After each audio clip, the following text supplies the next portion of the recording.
Oke, yuk kita langsung bahas nih materi dari The Power of Now. Fokusnya di bab 7 ya, portal menuju yang tak berwujud. Saya tuh penasaran banget sama istilah yang tak berwujud ini. Maksudnya apa sih sebenarnya?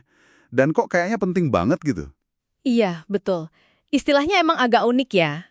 Sederhananya gini, yang tak berwujud itu nunjuk ke sumber-sumber dari segala sesuatu. Yang nggak ada bentuk fisiknya, bisa dibilang ya keberadaan murni itu sendiri. Atau keheningan yang ada di balik semua pikiran kita. Sumber energi kehidupan, yang di buku ini disebut Qi juga kan? Ah, oke oke. Nah, bab 7 ini fokusnya lebih ke cara-cara praktis. Gimana caranya kita nyambung ke sumber ini? Ini kelanjutan dari bab sebelumnya yang ngajak kita mengambil alih kesadaran dari dominasi pikiran. Oke, bayang. Nah, katanya kan cara utama buat nyambung itu lewat tubuh dalam. Ini gimana ya maksudnya? Agak bingung saya. Merasakan sesuatu yang nggak kelihatan tuh gimana caranya? Ada panduannya gitu di teks. Ada panduannya. Dan iya, penekanannya kuat banget memang di tubuh dalam ini. Penting nih, ini bukan soal badan fisik luar yang bisa kita raba ya, tapi lebih ke medan energi yang ada di dalamnya. Medan energi. Iya, meditasi singkatnya tuh kira-kira gini. Coba deh pejamkan mata, terus tarik napas yang dalam gitu, sampai ke perut. Habis itu, coba pindahin perhatian dari kepala, dari pikiran, ke rasa energi atau kehidupan di dalam tubuh. Mungkin di tangan dulu, atau kaki, perut, dada. Nggak usah dibayangin bentuknya kayak apa, cukup rasakan aja sensasinya. Oh, jadi fokus ke rasanya ya, bukan visualisasi. Betul banget. Nah, rasa tubuh dalam ini yang jadi semacam jembatan. Jembatan antara diri kita yang kelihatan, yang punya bentuk ini, sama esensi kita yang lebih dalam, si keberadaan itu. Oke, jembatan ya. Nah, penting juga nih bedain. Ci itu kan energinya ya, jembatannya. Kalau yang tak berwujud itu ya sumber utamanya, keheningannya itu. Kuncinya ya seperti kata teksnya, latihan terus. Jangan sampai semua perhatian kita habis buat mikir sama dunia luar aja. Tapi coba tetap berakar di dalam diri, lewat rasa tubuh dalam ini. Sesekali gitu, di sela-sela aktivitas. Menarik ya, jadi kayak eh, belajar merasakan kehidupan di dalam badan kita sendiri gitu ya. Oke, selain tubuh dalam disebut juga soal tidur tanpa mimpi. Katanya kita otomatis ke sana tiap malam tapi nggak sadar. Nah, bedanya apa sih sama akses yang sadar kayak lewat tubuh dalam tadi? Nah, ini beda yang penting nih. Kalau pas tidur lelap tanpa mimpi, diri kita, identitas kita, ego kita, itu kan lenyap sementara ya. Kita memang balik ke sumber, tapi ya nggak ada kesadaran di sana. Pas bangun ya lupa aja gitu. Oh iya iya, nggak ingat apa-apa. Betul. Sementara kalau akses yang sadar, misalnya lewat tubuh dalam atau portal lain yang nanti kita bahas, kita itu tetap sadar pas lagi terhubung sama sumber. Ini pengalaman yang agak susah dijelasin pakai kata-kata sih. Soalnya nggak ada isi pikiran, yang ada cuma kesadaran murni. Justru akses sadar inilah yang ditekankan buat dilatih. Oke oke, jadi kuncinya di kesadarannya itu ya. Selain dua ini, bab 7 kan katanya juga merangkum portal-portal lain ya, yang udah dibahas di bab sebelumnya. Bisa kita review singkat nggak? Biar kebayang pintu masuk lainnya apa aja. Tentu, bisa banget. Jadi selain tubuh dalam dan tidur tanpa mimpi yang nggak sadar itu, ada beberapa lagi. Pertama, dan ini penting banget, saat ini, the now. Ah, The Now. Ini kayaknya inti dari buku ini ya. Iya, bisa dibilang gitu. Ini portal utama, malah jadi fondasi buat semua portal lain. Caranya, ya dengan benar-benar hadir 100% di momen ini. Pas kita hadir penuh, waktu psikologis cemas soal masa depan, nyesal soal masa lalu, itu kayak luruh gitu aja. Nah, saat itulah kita bisa merasakan si yang tak berwujud.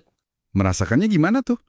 Bisa langsung, sebagai rasa kehadiran sadar kita yang damai, atau nggak langsung.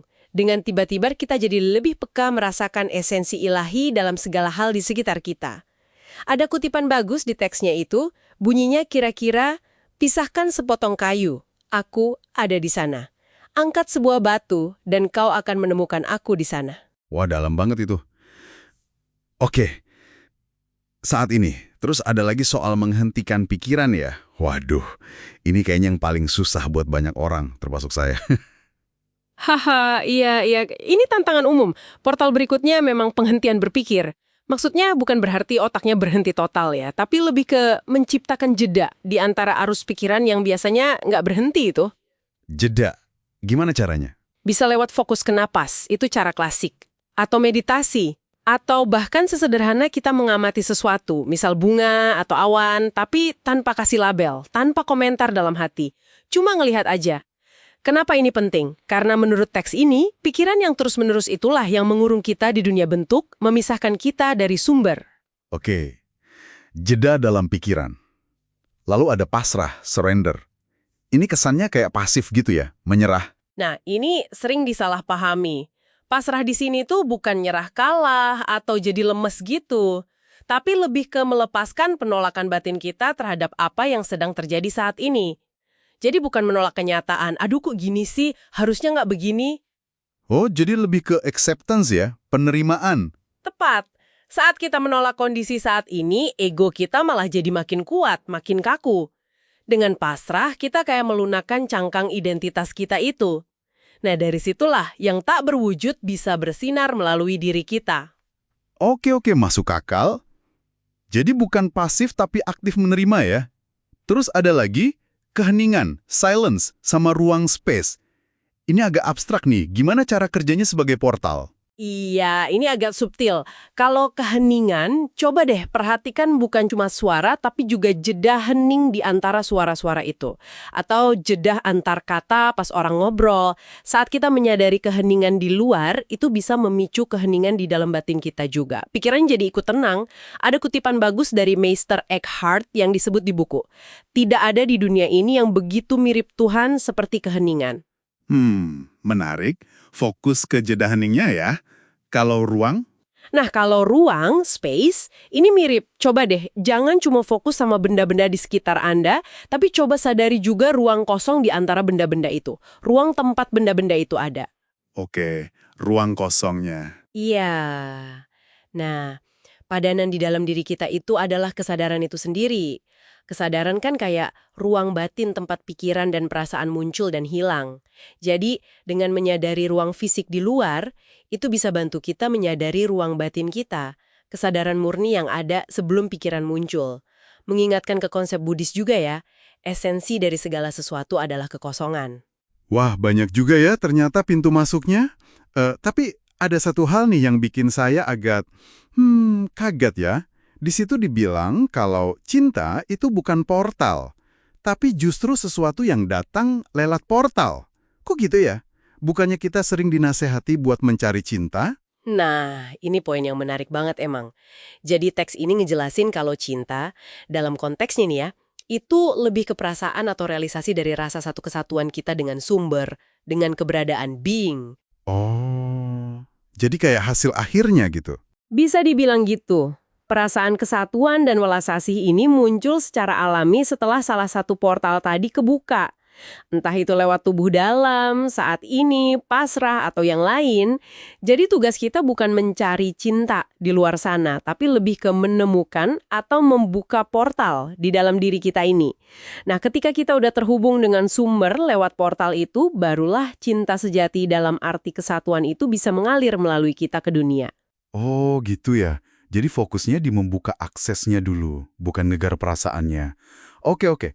Jadi kalau dirangkum nih, inti bab 7 ini tuh sebenarnya ngajak kita buat ngenalin dan ya gunain pintu-pintu masuk ini. Tubuh dalam saat ini, hening, ruang, pasrah, biar bisa nyentuh realitas yang lebih dalam ya, yang ada di balik pikiran dan bentuk fisik sehari-hari. Kita jadi kayak jembatan gitu ya, antara yang tak berwujud sama dunia yang kelihatan ini. Persis, tepat sekali. Dan yang paling penting, penekanannya itu sangat praktis. Bukan cuma teori buat dipikirin, tapi buat diaplikasikan dalam hidup sehari-hari. Usahakan buat jaga portal ini terbuka sesering mungkin. Coba deh sambil kerja atau ngobrol, sesekali rasain tubuh dalam. Atau coba bener-bener hadir pas lagi nyuci piring misalnya. Pas nyuci piring ya? Iya, kata teksnya kan ini bukan latihan yang cuma dilakuin pas duduk meditasi aja, tapi jadi cara hidup baru yang nantinya bisa mengubah cara kita melihat dunia dan membawa kedamaian yang mendalam banget yang disebut sebagai kedamaian Tuhan yang melampaui segala pengertian. Kedamaian yang melampaui pengertian? Oke. Nah, sebagai penutup nih, mungkin ada satu pemikiran yang bisa kita bawa pulang ya. Buku ini kan bilang kalau yang tak berwujud itu sebenarnya nggak jauh-jauh, tapi dia nyelimutin dan ada di dalam segala hal. Cuma sering ketutup aja sama bentuk luarnya. Betul.